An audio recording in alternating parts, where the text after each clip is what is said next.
Jadikan puasa sebagai teman dan sahabat karib kita. Kalau nggak mampu puasa Daud, ya puasa Senin Kamis. Kalau nggak mampu puasa Senin Kamis, puasa Ayyamul Bid atau 3 hari dalam 1 bulan. Sebab itu adalah obat untuk 2 hal. Obat pertama untuk kolbunya kita. Kolbu kita tuh obatnya adalah tidak banyak makan untuk puasa. Obat yang kedua untuk fisiknya kita. Apa yang terjadi kalau orang itu berpuasa? Banyak sekali yang terjadi. Ya. Kalau sekarang dikenal sebagai kalori restriction namanya, mengurangi kalori yang masuk, atau intermittent fasting. Apa yang terjadi? Yang terjadi pertama, body fat kita akan turun. Body fat itu lemak badan. Jadi sekarang kalau menggunakan indikator IMT atau indeks massa tubuh nggak terlalu bisa dipakai. Indeks massa tubuh atau body mass index itu hanya menilai skala berat badan normal. Tapi yang tidak dibahas di situ adalah lemak total sama lemak visceralnya, kita nggak dibahas. Maka lemak total sama lemak visceral harus dicek. Cara ngeceknya gimana? Pegang pinggang.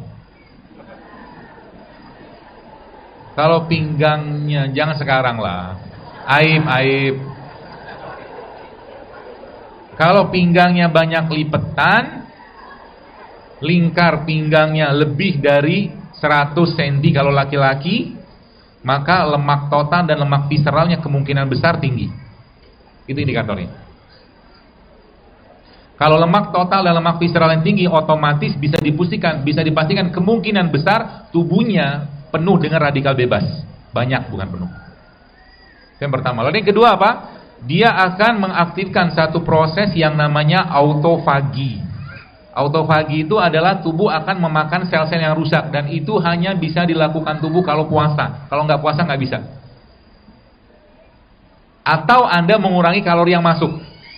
Dan kalau kita bahas puasa, umat Islamnya harusnya menjadi umat yang paling sehat sebenarnya. Masya Allah. Kenapa? Kita bahas. Sekarang kan, tadi saya cerita tentang ada namanya intermittent fasting. Intermittent fasting itu gini Bu, kalau pakai konsepnya Barat, jadi kita itu nggak makan tapi minum aja. Yang diminum pun tertentu, nggak semua. Dia hanya membolehkan teh hijau atau kopi.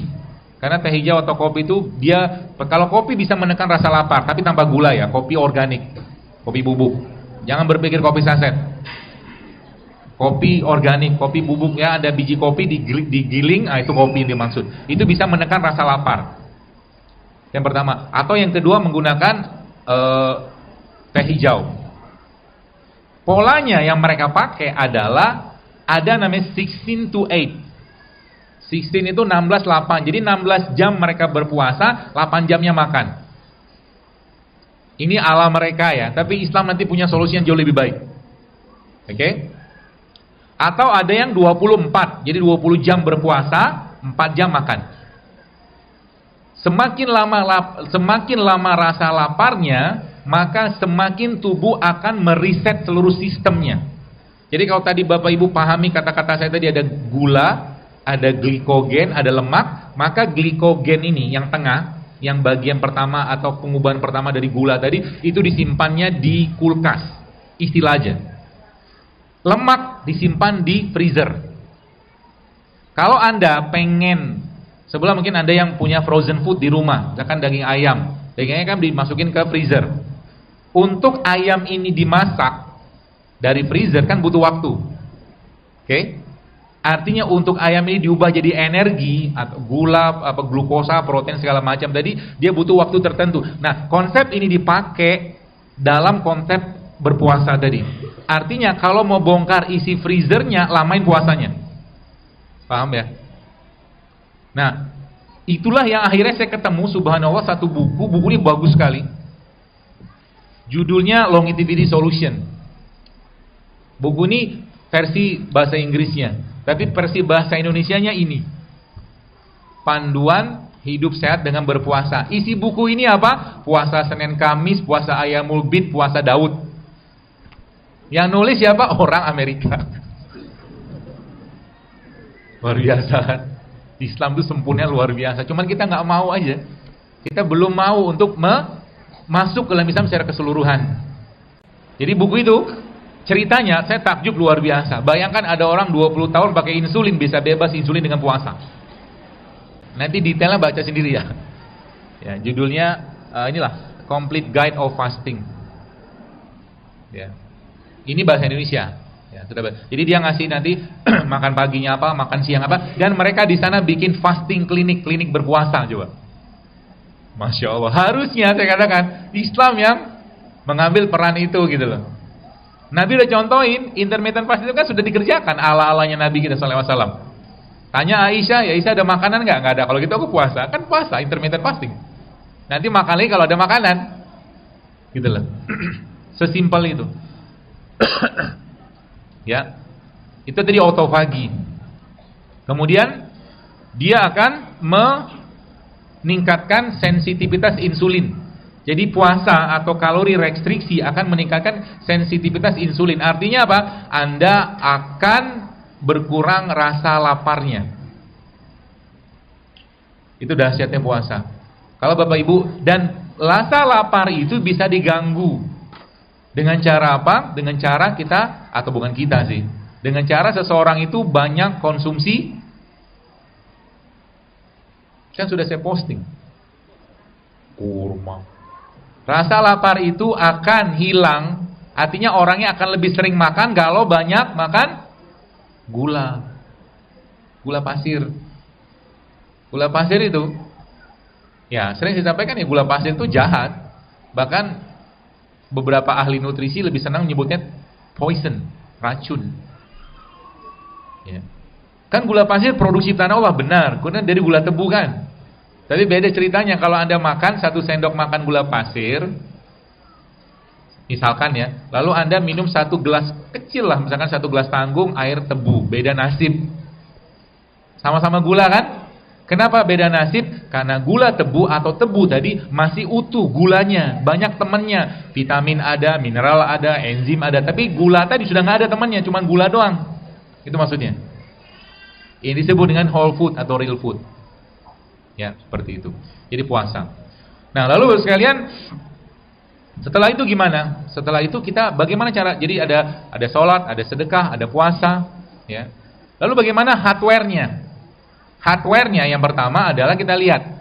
Kalau bahasanya adalah bahasa menggunakan peribahasa di mana bumi dipijak di situ langit dijunjung, maka kita lihat bagaimana bahan bakunya manusia, ya. Jadi manusia itu punya bahan baku. Bahan bakunya adalah asam amino. Tadi kan kita bahasin sedikit tadi. Kalau seandainya Bapak sekalian kita diperintahkan Allah untuk misalkan ginilah, wah yang baku makalah 3 jenis daun tiap hari. Misalkan, repot kan kita kan. Daun ini, dan itu. Misalkan daun A, daun B, daun C. Gak mungkin juga kita tiap hari memetik daun. Tapi subhanallah, yang luar biasa apa? Dengan kuasa Allah, dengan kemahamurahannya Allah subhanahu wa ta'ala, maka dia memerintahkan tentaranya untuk mengambil sarinya tanah. Yang sari tanah itu ngalir dari akar, kemudian naik ke atas ke batang, sampai ke daun, sampai ke bunga, sampai ke kuncup bunganya atau ke buahnya, yang itu diambil oleh tentaranya, namanya apa? Lebah. Maka madu kayak begini, ya, madu ya, adalah intisarinya manusia. Subhanallah ya. Intisarinya manusia itu ada pada madu. Karena madu itu mengambil saripatinya tanah. Ya.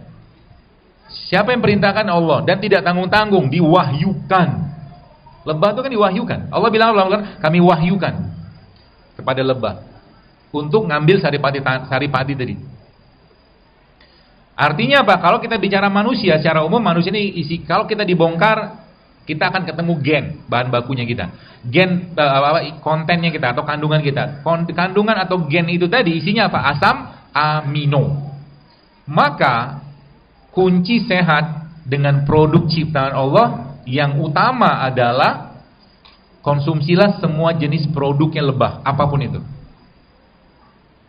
Madunya, bipolennya, royal jelly-nya, propolisnya, sarang lebahnya, ya, sampai lebahnya pun Anda makan bagus. Ya. Larva lebah muda itu bagus. Kita jarang, saya pernah makan dulu. Jadi lebah muda itu kalau dia mati kemudian dikeringkan, dibikin bubuk seperti susu rasanya. Dan itu protein yang sangat tinggi. Ya, sangat tinggi.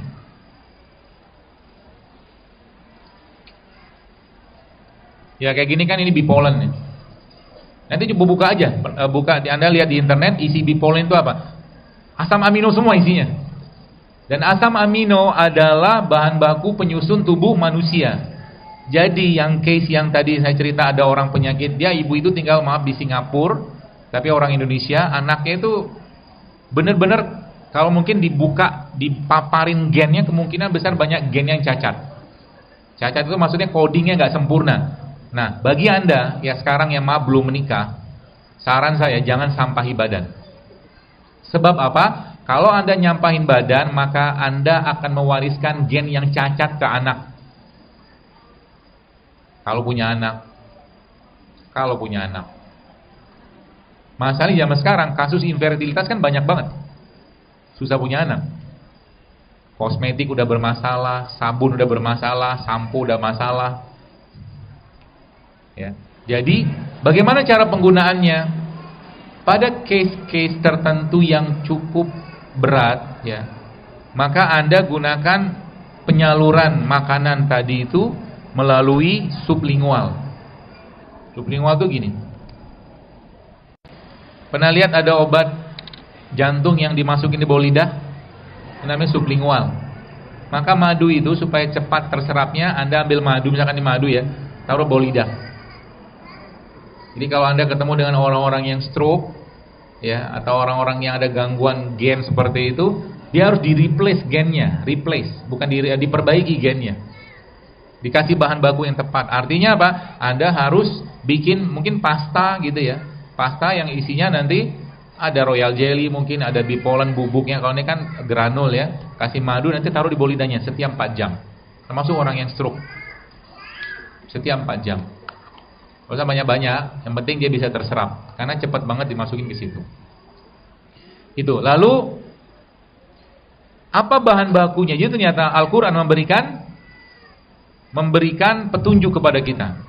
Jadi kalau sesuatu itu disebutkan Allah dalam Al-Quran secara khusus, apalagi dia menjadi minuman atau makanan yang penghuni surga, maka makanlah itu. Contoh, salah satu minumannya penghuni surga kan adalah jahe. Ya, jahe. Jadi jahe merupakan salah satu minuman yang, atau mungkin produk ciptaan Allah yang Anda harus sering-sering minum atau sering berkenalan dengan jahe. Ya. Baik itu Anda minum atau konsumsi, atau mungkin Anda masak juga. Misalkan ibu-ibu masak gula yang tanpa santan, ya termasuk juga saran saya, kalau mau sehat mulai sekarang jangan banyak masak pakai santan. Santannya jangan dimasak. Santannya dibikin susu. Susu santan. Belum pernah nyobain? Ambil santannya nih. Jadi kalau Anda ketemu santan kan dibuat dari kelapa yang tua. Air kelapanya jangan dibuang, diminum. Khususnya bagi bapak-bapak yang udah agak-agak sepuh. Air kelapa tua, nanti baca deh di feed saya ada itu tentang air kelapa. Jadi air kelapa tua itu bagus untuk orang-orang yang tua. Kata guru saya. Lalu air kelapa muda cocok untuk orang-orang yang mau detox, bersih-bersih badan. Tapi kalau mineralnya, mikronutriennya, ya, untuk orang-orang yang penyakit degeneratif, minumnya air kelapa tua. Minumnya air kelapa tua, terus nanti minum lagi susu santan. Cara bikinnya ya susu santan, kan diperas tuh, kasih jahe, kasih kurma, kasih madu, terus kasih garam mineral ya, mau Himalayan salt boleh, atau mungkin garam gunung boleh. Ya, garam gunung. Indonesia punya garam gunung. Kenapa garam laut tidak terlalu disarankan? Karena laut kita banyak tercemarnya.